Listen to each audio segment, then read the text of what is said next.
hopefully that helps. But guys, okay, so essentially I decided to do like a fall 2026 like masterclass on what you guys should be doing, how you guys should be thinking about the cycle and different things like that. I originally was going to do this on my camera so that it could be horizontal, but it's not horizontal. So we're gonna try and fit as much as possible into this like thing. But I have a whiteboard, which I'm gonna put right here, and I now have to like squeeze into the video so that you guys can see at the same time. But essentially what we're going to be talking about is the fall 2026 cycle, what you guys need to be thinking about, why you need to start right now, and then basically to inform that, I want to take you guys to like currently right now where we are in the fall 2025 cycle. Right, so for the fall 2025 cycle, and I have my laptop down here, so that's why I'm looking down. So for the fall 2025 cycle, application volume is up. So it's actually, and I took a bunch of notes, so it's actually up 25% as of January 2025. So guys, 25% is a huge percentage. Like that's a huge percentage. I was just talking to the people in my LSAT challenge about this yesterday. Application volume is a lot higher for the fall 2025 cycle. And back in October, it was up over 30%. So, right, it went down a little to 25%, but that's still very, very high. It hasn't been this high since I think like maybe 2021 or 2022. So it's been a while.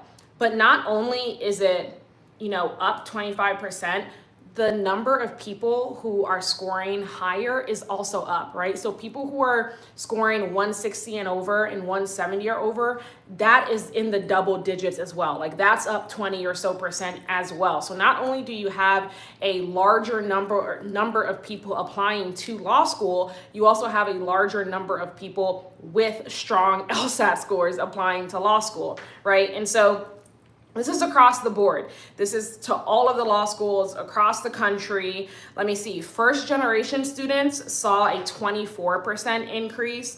Non-traditional students also saw a huge increase. Minorities, Black, American Indian, and Native Hawaiian applicants also saw a huge increase. So basically it's just increase over increase. Like no matter where you're applying, no matter kind of what you are, it's a huge, huge increase in application volume. Talked about this again yesterday to those of you guys in the LSAT challenge. There's a lot of implications here that you can take from what we're seeing with the fall 2025 cycle into the fall 2026 cycle. First and foremost, when you have an administration, a presidential administration that a lot of people are unhappy with, law school application volume increases, right? And so that people were attributing some of that to the 2025 increase, but I personally think we're going to see the most of that in the 2026 increase, right? Because the election was in November. People who were applying for 2025 more than likely would have already known that they were applying for 2025 even before the election happened. So I think we're actually going to see the biggest increase from that data point with the fall 2026 folks. Of course, then when you see more applicants and you have higher LSAT scores, what that translates to is more competition. You're going to see higher average numbers in terms of LSAT and GPA for law schools. You're going to see more competition when it comes to getting into law schools that maybe you would have been able to get into this year, but then this other year you may not because the application volume is higher, right? So there's a couple of implications or a couple of things that you guys can take away from that.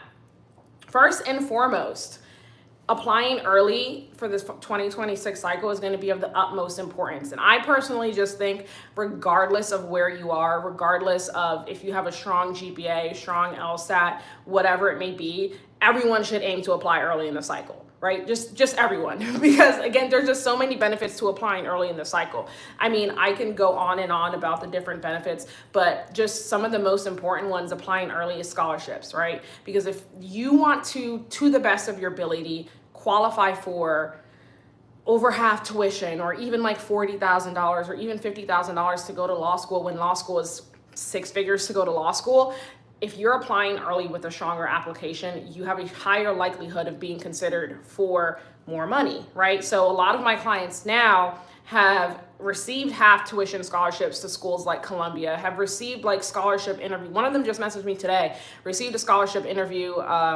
request from Cornell, right? And some people have not even submitted their applications yet. So if you're seeing, and you wouldn't see, but I'm telling you, right? You're seeing people getting scholarships from having submitted earlier in the application cycle, and you haven't even submitted your application yet in January or February, it does put you a little bit behind the 8 ball in terms of scholarship and how much money is available. Not only, right, for scholarship reasons, but also just in terms of sheer applicant volume, right? So when you're applying early in the cycle, majority of people, and this is across the board, majority of people are simply not ready to submit their applications in September.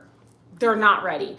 And this is not just non-clients of mine. This includes my clients. Like, there's a small number, I would say, of my clients who are actually ready to submit their application in September. And that's because they started with me a year in advance. Majority of people are not ready to submit their applications in September. And so people who are going through this process without any guidance, it's the same thing, right? They're not ready to submit their applications in September. A lot of people aren't even ready to submit their applications in October, excuse me. And so when you think about it that way, you're competing against a much smaller pool of applicants the earlier you are in the cycle. And so that is, again, that's why you should really just be trying to, from now, what's today? February 3rd, be preparing yourself to submit early in the application cycle. And like I said at the beginning of this, as of October 2024, was it October? It was either, let me see, I wrote it down. Yes, October 2024, applications were 36% higher than the previous year, right? So math is not my strong suit, but let's just say 100 people applied by October 2024 last year. So that would be 2023. Then this year, what's 36% of 100? That's like what, 30? So let's just say 140-ish people applied this year, right? So 36% more people, right? And so again, aiming to be earlier in the cycle is going to do you a huge, huge favor if you're trying to make yourself come or stand out in the law school admission cycle. Now, there's a couple of caveats here in this, and I'm not going to get too deep into this right now because I have other things I want to talk about, but you're not submitting early in the cycle just for the sake of submitting early in the cycle, right? And that's why, yes, even some of my clients do not submit in September, don't submit in October because they aren't ready, right? You're not submitting in September or October if your application materials are not up to par, because all that's, you can't submit with a poor application. That's not going to do you any favors. When I say submit early, I truly mean you are ready to submit. Your LSAT score is there, your application materials are there, literally everything is checked off. And the best way to do that is to start early. Okay. So now, with that being said, I am going to talk to you guys about how you're going to make yourself a strong applicant for the 2026 cycle, right? So that's essentially the purpose. And this is why I have my little whiteboard. So hopefully you guys can see what I'm going to be writing. But essentially, I'm going to go through a couple of things that you want to be thinking about going through. I'm thinking about and going through as you're preparing for the 2026 cycle, right? So everybody knows, and tell me if you can see me writing. Can you hear me when I move this way? Let me know in the chat below. But so we're going to write, like, you have your three pillars, right? So I hope you guys can see this. You have LSAT, you have GPA, and if you can't see it, then we just won't use it. And then you have your application, which I'm just going to say app. Can you guys see that? You can hear me, but can you see what I wrote? I can't see what I wrote in the camera. You can't really see the whiteboard, so we may have to do it without the whiteboard. Let's see. Maybe if I bring it closer. That's still not going to work. Okay. This is why I tried to do it on my camera. But anyway, so you have your three pillars. We're just going to have to like use my hands and numbers and talking. So you have your three pillars, right? So you have your LSAT, you have your GPA, you have your application materials. Most of you guys at this point in time, if you started in January or if you started in February, you've got about 9 to 12 months, right? So 9 to 12 months. If you started in January, 9 months would take you to September. It would take you to December. If you're starting in February, then add extra months. Okay. So essentially what you guys have to be asking yourself is, how can I make myself the strongest applicant? And this is why I wanted the whiteboard, because I feel like it would be easier for you to see. So let me see, maybe if I flip it this way and like literally do this. Okay, let's see if you guys can see this now. Okay, so let's say, and now my pen wants to stop working. Let's say, can you guys see that? Still no, right? No. Okay, so we're just gonna have to do without this. All right, so let's just say you start studying for the LSAT now, right? We're gonna go, oh, it's the marker. Okay, that's fine. we're gonna do without it. Let's say you start studying for the LSAT now, right? And starting with the LSAT now, we are in February, and guys, I'm gonna be honest. Most of you, majority of you, will need over 6 months to study for the LSAT, over 6 months. And so if you give yourself, let's just go with, like, to stick along with this timeline, let's just say you take 9 months from February to October, that's 9 months of LSAT study time, right? And that's assuming you have taken your diagnostic, you know what your diagnostic score is, and then you're tracking your progress so that you know, for instance, here's how I'm doing depending on my scores. And let me say this.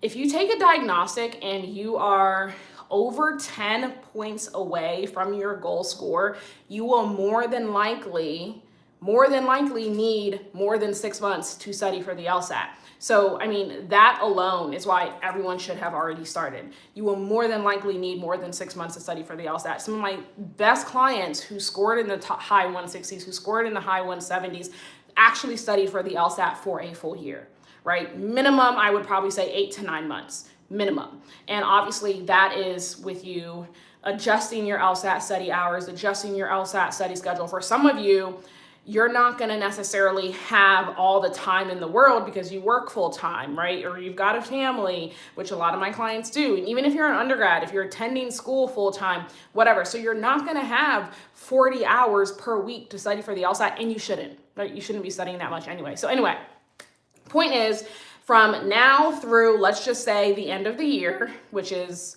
11 months, take you to December, you're gonna study for the LSAT for 11 months, right? So make sure you have your LSAT study schedule, make sure you have like the wrong answer tracker, not getting into all that right now, but make sure you've got all that stuff.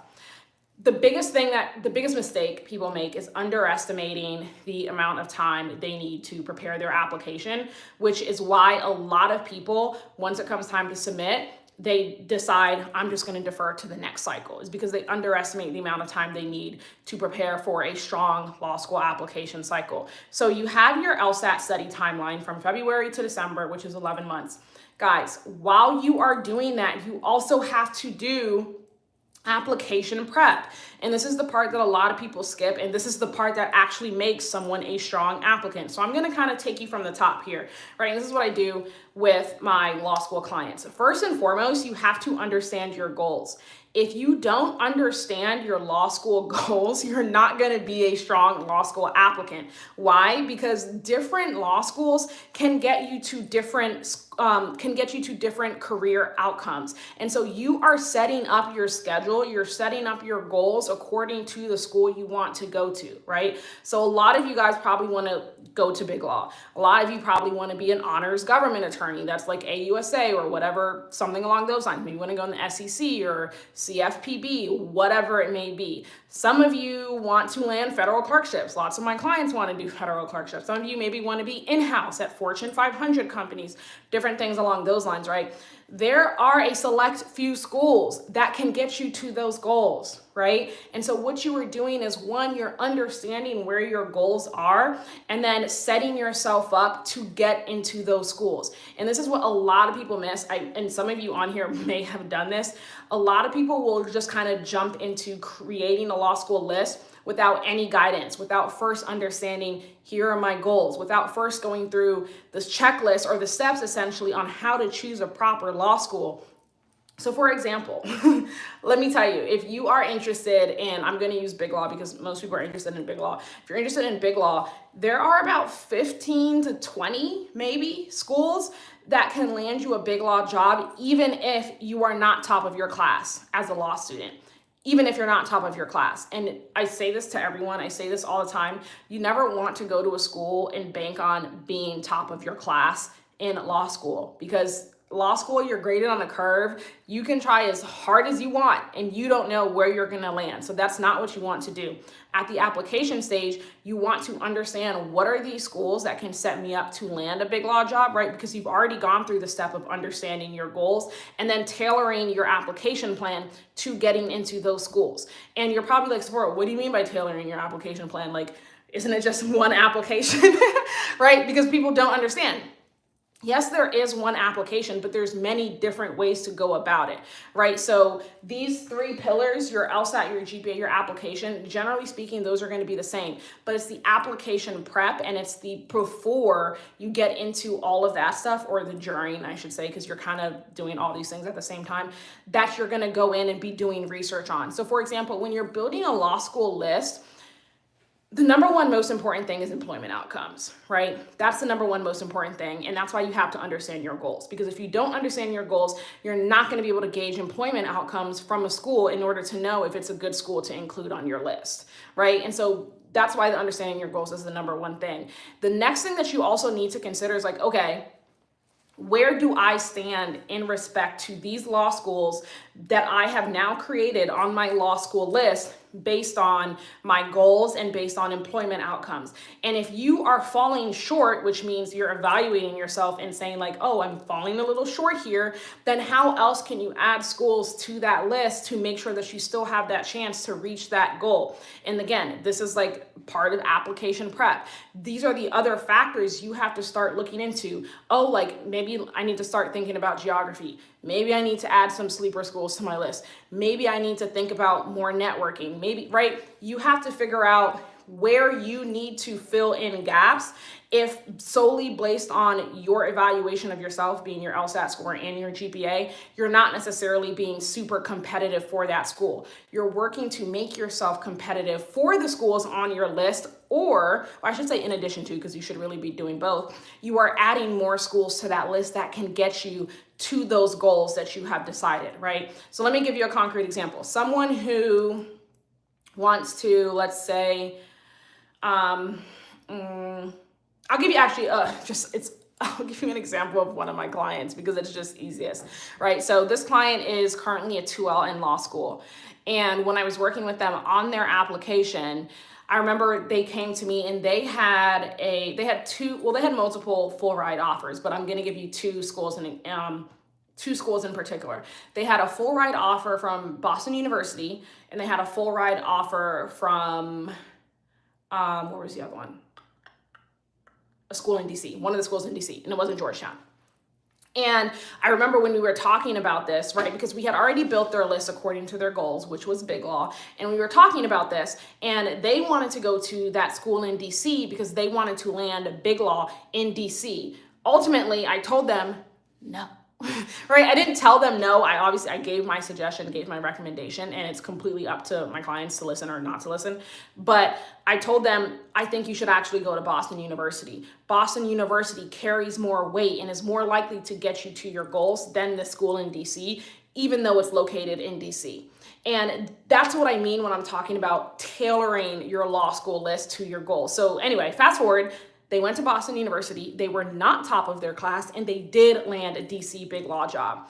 And one of the reasons I told them Boston University is the better school to go to is because they had to be top of their class to land big law from that DC school, whereas at Boston University, I knew they wouldn't have to be, right? And so these are the types of calculations you need to be making when you're choosing your law schools, because what a lot of people will do is first of all, they'll choose their law schools randomly. So they won't even create the bucket. So they tell everyone they need to create, which is safety, fit, reach, and then tailor their schools accordingly. But then once they start applying, they'll start freaking out and say, oh my gosh, like I haven't heard back, or I'm not getting anywhere, I'm getting rejected. And then they'll go mass apply to a bunch of other schools. And I always tell my clients, I actually just sent out an email about this to my clients last week. It's like, don't do that, right?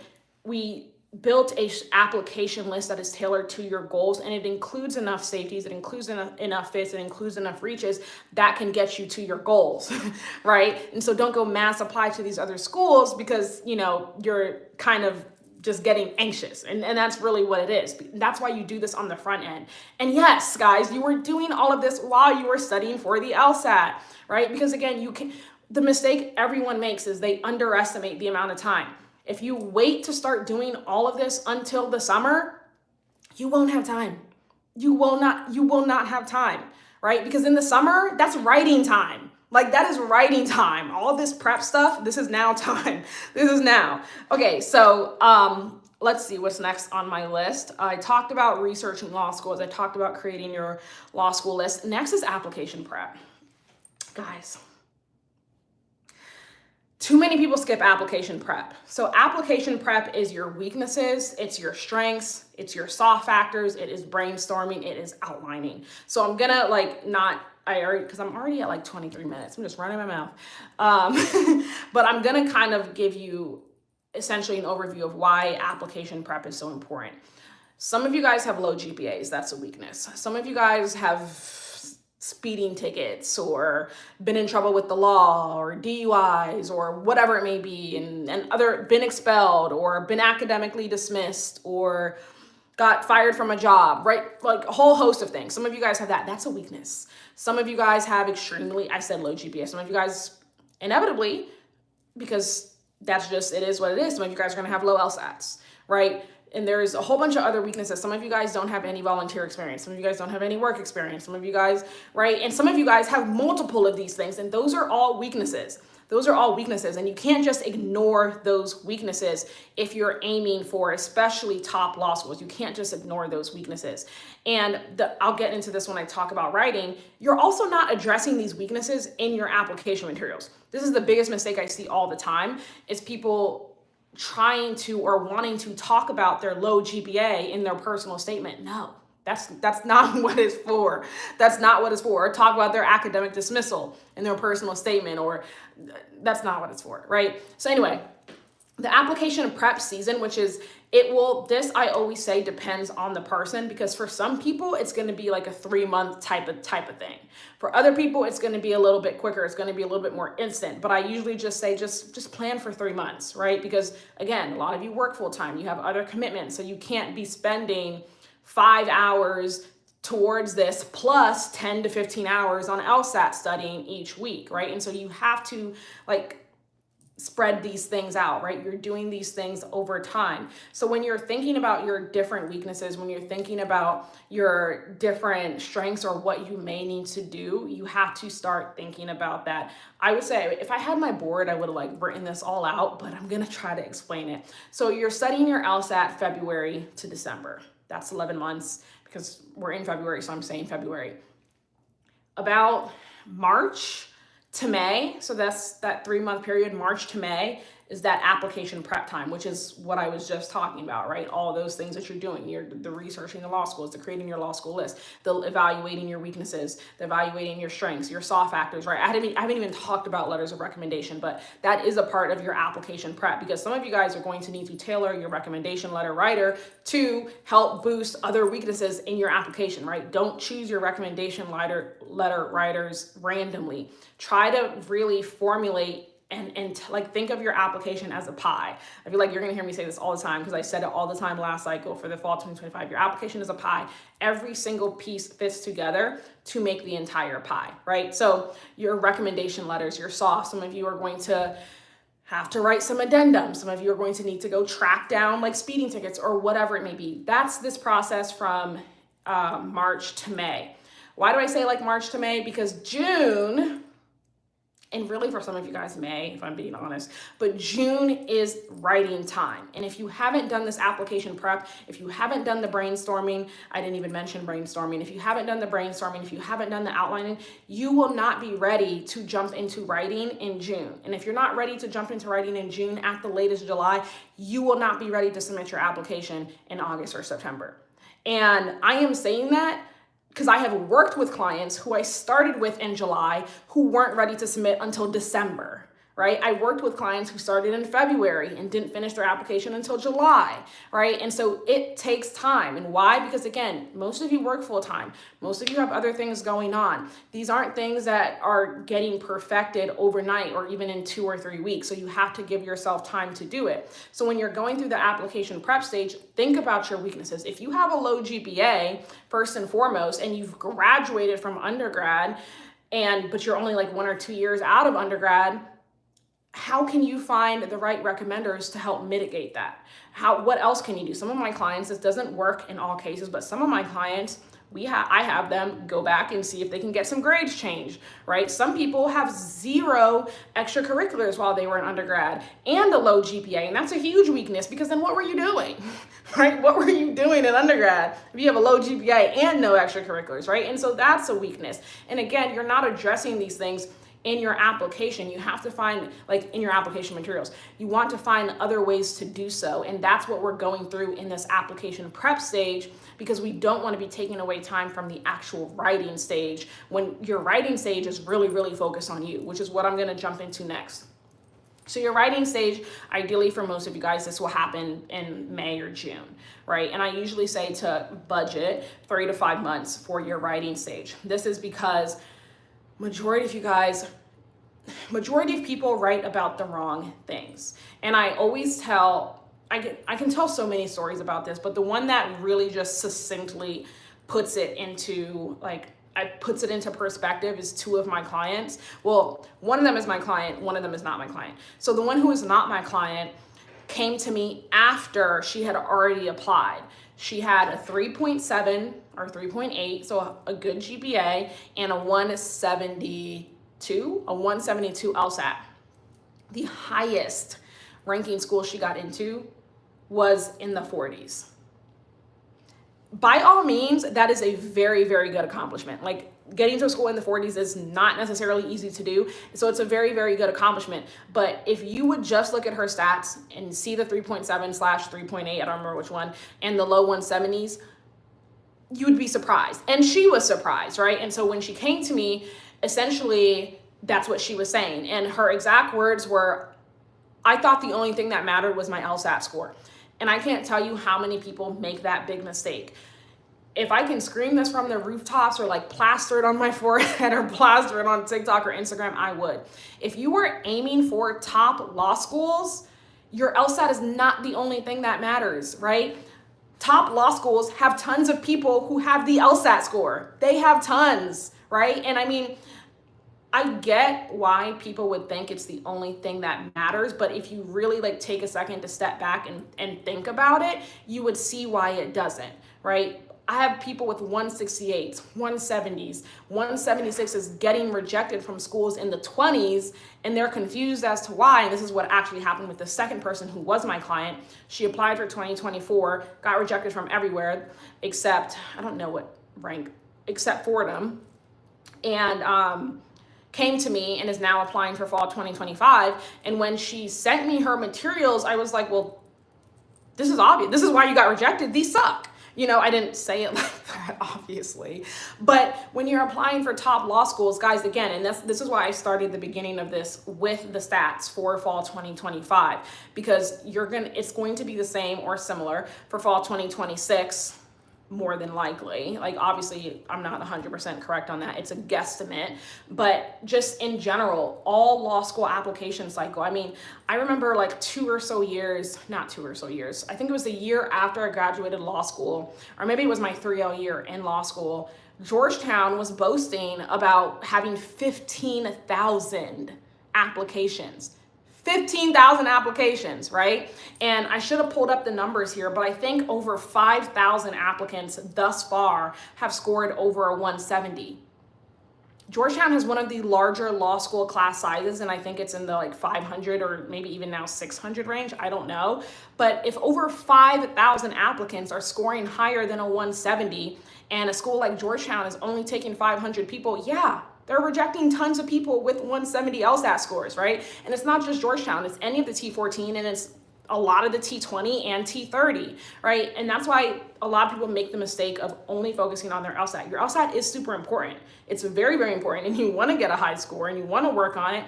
But if you have these goals, and that's why you have to understand your goals, you have to work on everything to make yourself the most competitive that you can be. Okay, so that's why you don't need to skip application prep. That's what a lot of people do. Don't skip it.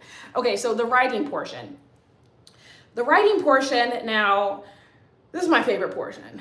There's so much I can say about it. When you are approaching your application materials, you're not telling the history. So many people like just try to tell their life history or their life story. That's not what you're doing, right? You're not repeating your resume. A lot of other people try to like, well, I did this and I had this accomplishment and I'm this and I'm that. They don't care. I mean, it's not that they don't care, but the place for it is not in your application materials. You're not doing a resume in your application materials. Your application materials is your opportunity to show the law school admissions counselors why you deserve to be at their law school and why you want to be an attorney. And honestly, like kind of on the low key, like how you are going to benefit the law school. I always say this, but law schools have a little bit of an ego. They want students who they think are going to make them look good while they're in law school and once they graduate law school and become an alum, right? And so that's really what your application materials are doing. So I just finished my January application mastermind. So this is literally like fresh in my mind where we go through all of your application materials, but just these mistakes that people are making. Again, I talked about one in the beginning. You're not using your materials as an opportunity to explain weaknesses. You're not giving your life's history. You're not giving a resume of all your accomplishments. You're not doing any of those things. You're focusing on, this is why I'm going to be a strong law school applicant. This is why I want to go to law school. And it is told in the form of a story, right? When my application mastermind members would share their screen, I would see a lot of like conclusory statements like, I'm a leader and I did this and blah, blah. No.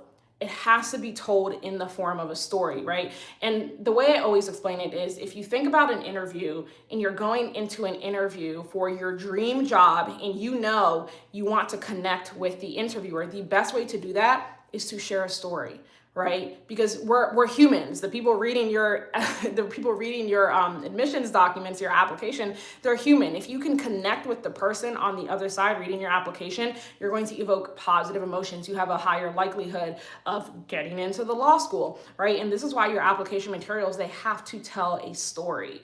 And it needs to be cohesive.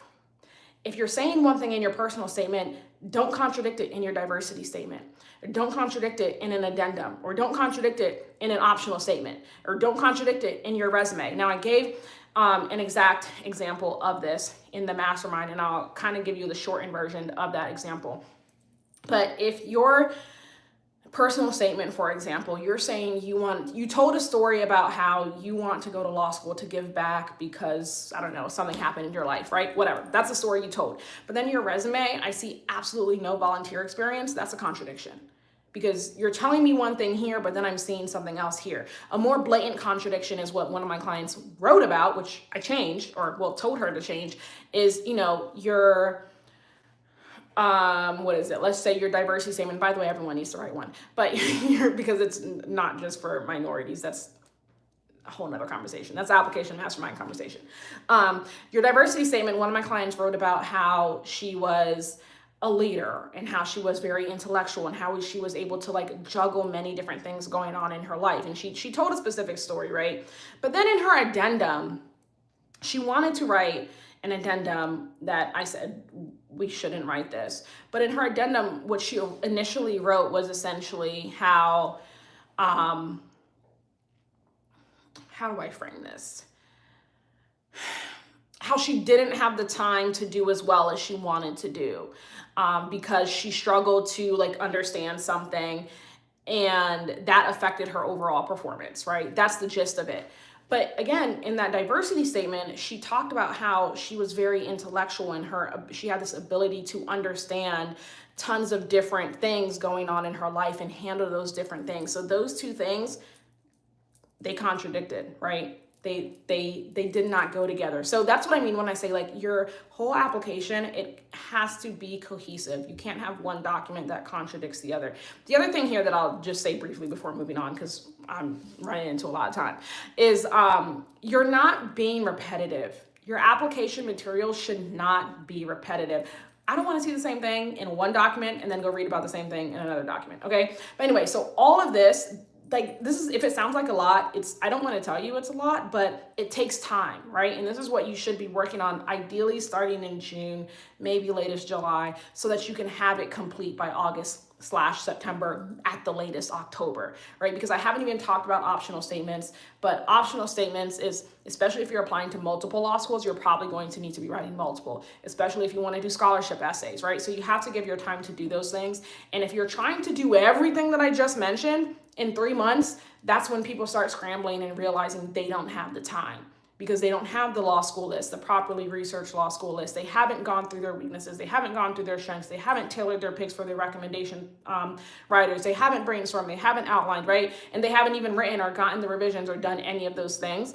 And that's when you start kind of feeling the pressure, because you're doing all of those things while studying for the LSAT. Remember, you're doing all those things while studying for the LSAT. So the last 2 points, well, I guess this is kind of the last point here before I end. Non-traditional applicants. Everything that I said just applies, but even more so.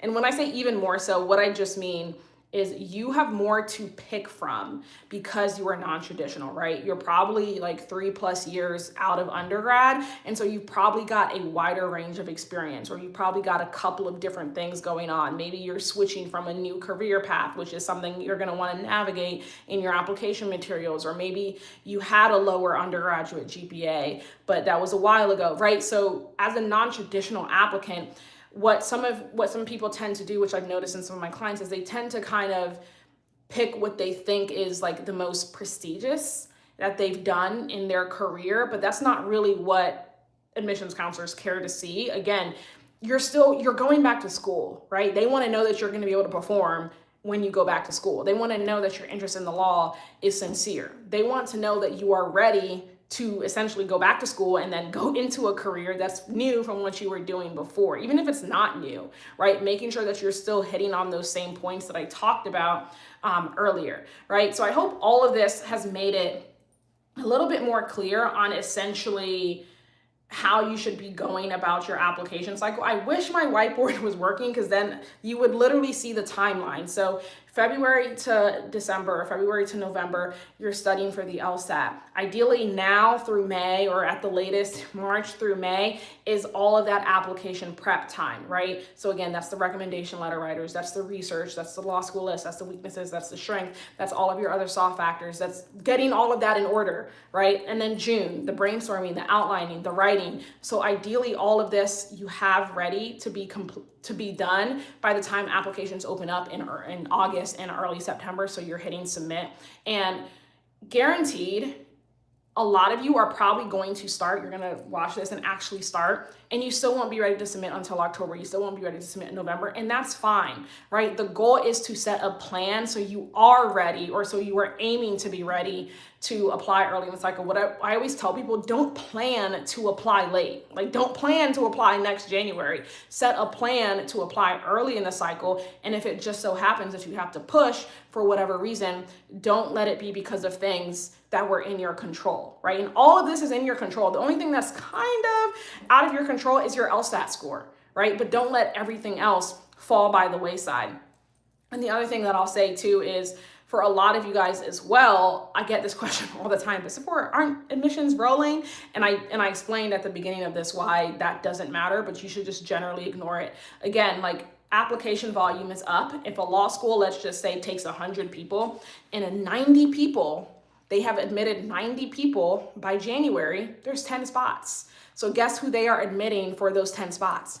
The tippity top applicants they get with the LSAT score, the GPA, and the application materials, right? And to the extent possible, like, you're aiming for all three, but the reality is a lot of you guys aren't going to be 180, 3.9 perfect application materials, right? And so again, just do yourself the favor of aiming to submit early in the cycle. And I get this question a lot too, so this is how I'll end. For those of you who are interested in getting coaching on everything that I just talked about, there's two things that we have that can help you with both of these. So the first one is our application mastermind. Our application mastermind is how I coach all of my clients on application materials, right? So I talked about the January application mastermind, which just ended on Friday, which was January 31st. The application mastermind is 4 weeks long, and we are meeting, me and you, face to face, twice a week. So the mastermind is small. So I get this question all the time. No, I will not increase the mastermind to 30 people. The mastermind is small. And the reason the mastermind is small is because I need to be able to help everyone to a sufficient level, right? That's how my clients get into the schools they get into, is because they have the help they need. So the mastermind takes 20 people. It is 4 weeks. We're meeting twice a week. On Mondays, it's in the evenings. It's the coaching, right? So week 1 is personal statements. Week 2 is diversity statements. Week 3 is resumes, and week 4 is optional statements and addendums. During the week, I am sending out templates. I'm sending out examples. I'm sending out outlines. I'm sending out brainstorming worksheets. And then on Friday, we meet again, and this is office hours. So you're either writing, like you're writing along with me and your other fellow 20 mastermind members, but usually it just ends up being more of like a Q&A. Instead of like just like cameras off writing, because people have tons of questions, and that's why I actually have it. And so a lot of people are sharing their screen or asking questions, doing all that stuff. So that's the entire 4 weeks. That's what the application mastermind is. Our next mastermind is in May. You can purchase a ticket now for early bird price. We're taking 5 people on the early bird price, and 3 tickets of that is gone, and then it will go up to just regular price, but you can still purchase it even if you miss the early bird pricing. Like I said, it takes 20 people, and we've got 3 tickets gone. The second way is MyPlat, and that stands for My Personal Law School Application Tracker and Timeline. So it's MYPLATT. MyPlat does not include application materials, okay? The only way for direct application material help is the mastermind. MyPlat is a tracker and timeline. That's the TT at the end. So this is literally from, those of you who aren't in it right now, this is literally from February all the way through, it's actually gonna be through January now, because MyPlat is a 12-month timeline, and it's telling like all the things I talked about with application prep, weaknesses, strengths, choosing recommenders, what else did I say? Weaknesses, strengths, choosing recommenders, volunteer work, everything application prep, and getting yourself set up and what to do on a month-by-month basis. That is what MyPlat is, right? So MyPlat is non-live coaching. It's a system. So every single month, you're gonna get dripped tasks. And along with those tasks, some of them, there's gonna be videos just like this. You'll see me on there telling you, like for example, off the top of my head, there's a video, I don't remember if it's month 1 or month 2, teaching you how to create your law school list, right? Teaching you what to look for when you're researching schools. And more is added every single month, because I'm always going back and adding more resources and adding more videos as I'm doing it. So MyPlat is that 12-month timeline. It's walking you through your entire process. Like this is the list. I think that dropped this week. No. That dropped for month 4. So some people are in month 4, which is weaknesses. Here's a list of weaknesses, and this is how you mitigate those weaknesses, right? So MyPlat is that month-by-month timeline and tracker, giving you all those resources. It also has a list of schools. So the tracker piece is the list of schools. You will see those schools and all of their requirements. You will then go through and add the schools that you want to apply to your tracker, so that you can see the requirements of those schools, right? So you're gonna know like, hey, I have a weakness because I fit this category of their character and fitness. The next thing MyPlat is going to have, which is still in the works right now, which is actually why it's on waitlist, because when we relaunch it, it's going to be a full launch, is you're going to have the ability to add friends. So you're going to be able to share your timeline or whatever it may be with your friends, and so on and so forth. Right? So those are the 2 things. It's the application mastermind and MyPlat. Usually they go together, because again, MyPlat's the tracker and timeline. The mastermind is your actual application material stuff. If you guys have any questions, you can always shoot us a message on Instagram, or you can email us to contact@toppingthecurve.com. But I've been talking for a long time and my mouth is dry. Yeah, So that's it. Bye, guys. I don't know how to end this live.